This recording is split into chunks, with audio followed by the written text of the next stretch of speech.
आजी काय नाव तुमचं आणि काय प्रकार घडला तुमच्यासोबत? माझं नाव शालिनी सर्जेराव कांबळे. मी दुकानामध्ये गेले होते, म्हणजे स्टोअरमध्ये गेले होते गोळ्या आणायला. गोळे घेतले 2 वाजता आणि समोर आले थोडं 5-10 मिनिटं पुढं. तर तो माणूस भेटला मला. माणूस मला बोलला की मावशी तुम्हाला साड्या भेटल्या का? तर म्हटलं नाही, मला नाही भेटल्या साड्या. तर मग ते बोलले चला मी तुम्हाला घेऊन देतो साड्या, मी देतो म्हणे. मग गेले मी त्याच्या मागे. कुठं गेला तुम्ही? तर गेले त्या ओटेच्या पुढे स्टेशनचा रस्ता आहे ना, तिथं गल्ली एक, त्या गल्लीमध्ये मला बसवलं. तिथं चपला काढायला लावल्या आणि तिथं बसवलं. बोलला आता शेट येतोय म्हणला, त्याला 10 वर्षांनी मुलगा झालाय, त्या खुशीमध्ये तो गरीब लोकाला साड्या वाटतोय, कपडे देतोय. तुम्ही गळ्यातलं काढा, गळ्यातलं काढून तुमच्याच पाकिटात ठेवा. मग त्याने मला बिस्किटचे पुडे दिले आणि पैसे पण दिले 200 रुपये आणि माझ्याच पाकिटामध्ये ते ठेवायला लावले, गळ्यातलं काढून. चेन, कानातलं आणि अंगठी आणि पत्ता हे आणि माझे 200 रुपये पाकिटात होते आणि मोबाईल. ते बोलला तुम्ही ह्याच्यात ठेवा पाकिटात, आणि ते थैलीत ठेवले. मग बोलला आता ते शेट येतोय, मग मी तुम्हाला पटपट पटपट काढा म्हणे, शेट येते, गरीब कसं दिसलं पाहिजे असा प्रकार म्हणे करा म्हणे. ते तुम्ही काढून ठेवा, तुमच्याच पाकिटात ठेवा. आणि ते पाकिट थैलीमध्ये ठेवलं. मग ते थैलीमध्ये ठेवलं ना, त्याने दिलेले पैसे, बिस्किट, गुलाबी कलरचं पाकिट आहे. काय काय होतं पाकिटात? तुम्ही काय काय काढलं?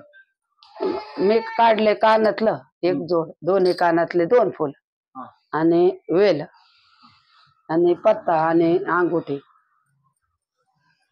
4 वस्तू आणि मोबाईल. आणि पैसे किती तुमचे? 200 रुपये होते. किती लोक होते ते? ते 3 होते. त्यानंतर तुम्हाला काय बोलले? आता हेच सांगितलं ना मी, ते मला त्याने आणलं, म्हणजे साड्या देतो म्हणून आणलं मला. तिथं काय बोलले, हे कानातले ने काढा, गरीब लोक ते, त्याला मुलगा लय वर्षाने झालाय, तो गरीब लोकाला दान करीतोय, त्याला तुम्ही आशीर्वाद द्या मुलाला, तुमचं गळ्यातलं काढा आणि पाकिटात ठेवा, परत देतो तुम्हाला, असा बोलला.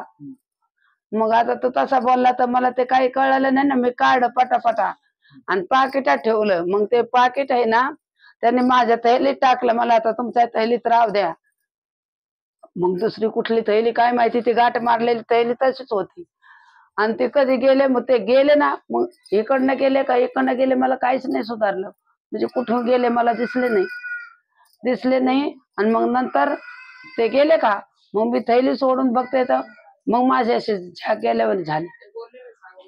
आणि सांगू नको कोणाला असे बोलत होते. आता मी जर बोंब मारली असते तर तेवढे मला म्हणजे सुधच नाही ना, की मी बोंब मारावं का. ओळखीचे सरी ओटी ओळखीची माझ्या. मग ते काहीच मला नाही सुधारलं. आणि मग ते नंतर मग ते गेले का, ते गेले आणि लगेच मी बघायला लागले, म्हणजे लगेच माझी झाक गेली. बरं झालं त्यांच्या मागं गेले. आता ते दागिने घेतले आणि ते गेले. मग नंतर मला कळालं. मग मी त्या बाई म्हणलं आताच गेलेत ना तुम्ही, आताच गेलात ना तुम्ही.